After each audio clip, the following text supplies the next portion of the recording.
কী হতে পারে বিশ্বের সবচেয়ে ছোট ভাষা? বিশ্বের সবচেয়ে ছোট ভাষা হিসাবে সংখ্যার দিক থেকে পরিগণিত হয় পিরাহা ভাষা, যেটি একটি ব্রাজিলের আদিবাসী ভাষা। পিরাহা ভাষায় মাত্র শব্দ আছে ৩৪টি। যে ৩৪টি শব্দের মাধ্যমে তারা তাদের ভাষা, তারা তাদের মনের ভাবকে প্রকাশ করে থাকে।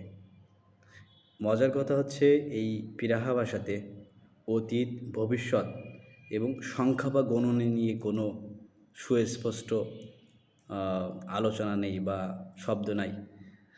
বর্তমানকে কেন্দ্র করে তাদের এই ভাষাটাকে চলমান হয় এবং চিন্তা করেন এত অল্প শব্দ দিয়ে মাত্র ৩৪টা শব্দ দিয়ে তারা তাদের কার্যক্রমকে তারা পুরো পৃথিবীর সব কিছুকে তারা তাদের গোত্রের মানুষের কাছে বোঝাচ্ছে।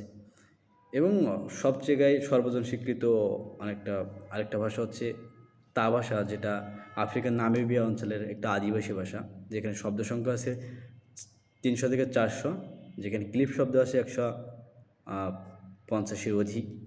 এ ভাষার অতীত, ভবিষ্যৎ, বর্তমান, আপনার আপনার সংখ্যা সবগুলোই আছে। সেই হিসেবে অনেকেই তা ভাষাটাকেও বিশ্বের অন্যতম সবচেয়ে ছোট ভাষা হিসেবে পরিগণিত হয়। যদি শব্দের দিক দিয়ে বলতে যাই, নিঃসন্দেহে আপনার পিরাহা ভাষা।